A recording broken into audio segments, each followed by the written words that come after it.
pour essayer de partager avec vous quelque chose qui me tient à cœur, la chimie puis la science, parce que j'étais tanné, vraiment tanné. À toutes les fois que je rencontrais quelqu'un, je disais, ben moi, je suis un scientifique, je fais de la... Qu'est-ce que tu fais? Je fais de la chimie.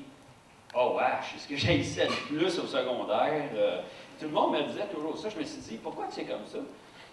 Bien, peut-être c'est notre faute. Peut-être que nous autres, les scientifiques, on n'est pas allés voir le public, on n'est pas allés leur dire qu'est-ce qu'on fait et pourquoi c'est important. Ça fait longtemps que vous faites ça, donner des conférences à travers les écoles? Ça fait à peu près 4 ans que je donne des conférences de vulgarisation scientifique. En fait, je suis un scientifique, donc je donne des conférences depuis 25 ans, là, dans différents congrès internationaux, mais des conférences de vulgarisation comme ça, j'ai commencé ça accidentellement, à peu près 4 ans, puis plus intensément depuis 2 ans à peu près. Est-ce que les gens sont surpris justement des sujets que vous abordez, puis de voir justement qu'il y a possibilité de chimiser, là, j'invente un terme, mais d'appliquer la chimie à des concepts aussi abstraits que l'amour? Oui, en fait, c'est pour ça que j'ai choisi un sujet tout à fait anodin, que absolument, si on pense à quelque chose de chimique, on ne pensera pas à l'amour. On va penser à des produits chimiques, à l'essence, au sable bitumineux, les plastiques, etc., les déchets environnementaux. On ne pensera jamais à l'amour. Donc, il faut qu'à quelque part qu'on soit capable de surprendre. Et puis, oui, ils sont très surpris parce que quand on leur parle de la chimie du Viagra ou de la chimie du chocolat, c'est vraiment un sujet qui passionne tout le monde. Tout le monde connaît le chocolat, tout le monde connaît le Viagra. Et donc, d'apprendre les aspects moléculaires sous-jacents à ça, c'est vraiment surprenant et intéressant. Et donc, tu réussis à accrocher plus tes jeunes ou le grand public avec des sujets aussi anodins. Quand vous donnez des conférences comme ça, je sais, vous l'avez dit au début, un objectif très précis. J'aimerais ça que vous m'expliquiez un peu c'est quoi.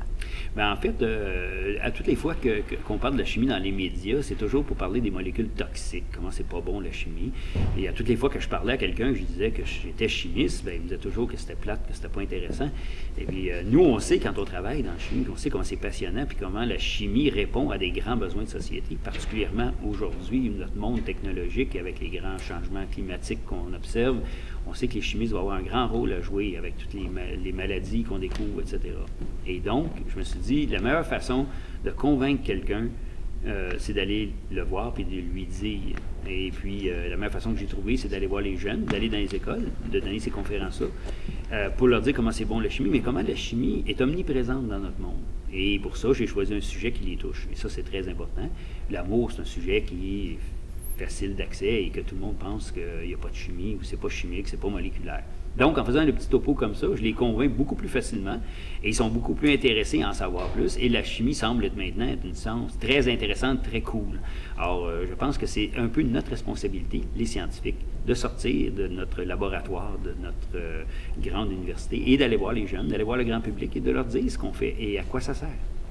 Oui, parce que les jeunes, si vous aviez à leur parler directement comme vous le faites, c'est beaucoup aussi de les encourager, j'imagine, puis de leur dire de persévérer. C'est quand même des études qui ne sont pas faciles à faire. C'est des études qui ne sont pas faciles à faire, mais c'est pas plus difficile que de devenir avocat ou de devenir médecin, etc. Donc, c'est accessible, c'est possible pour un jeune qui a envie de faire des carrières scientifiques de le faire. C'est vrai que ça demande de persévérance scolaire, ça demande de continuer, d'aller jusqu'à l'université.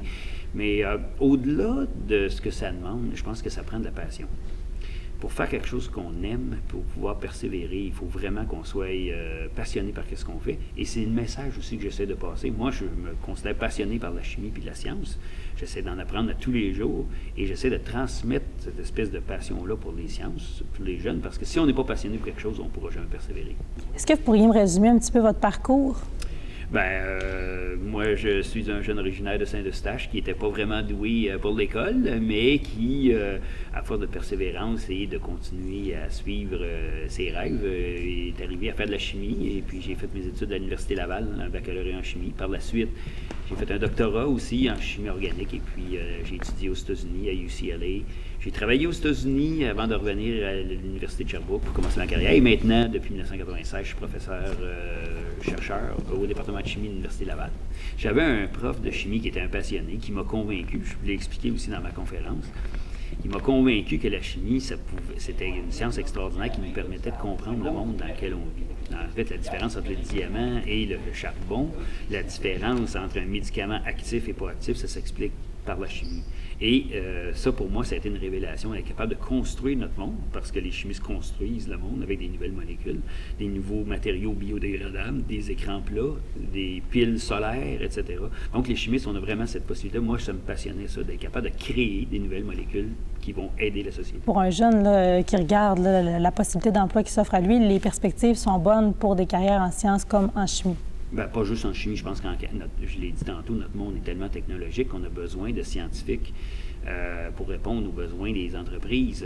Si on regarde juste l'environnement, comment ça va être important, bien, il y a un très, très grand nombre de chimistes qui vont être appelés à travailler dans différentes entreprises, dans différentes sphères, pour les gouvernements, pour juste les municipalités.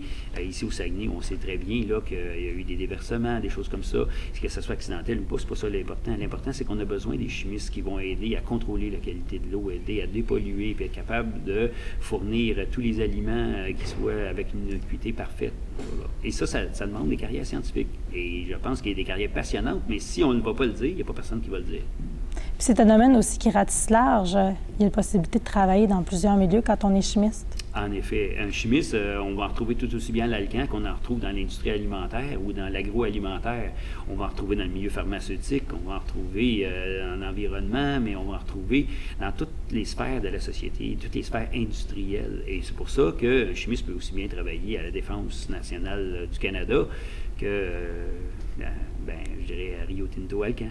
Il y a des carrières d'avenir là-dedans. Fait que si jamais vous avez envie d'une carrière en chimie scientifique, bien, n'ayez pas peur d'y aller. Il y a plein de carrières extraordinaires, que ce soit au Saguenay, que ce soit à Québec, à Montréal ou partout dans le monde qui vous attendent là-dedans.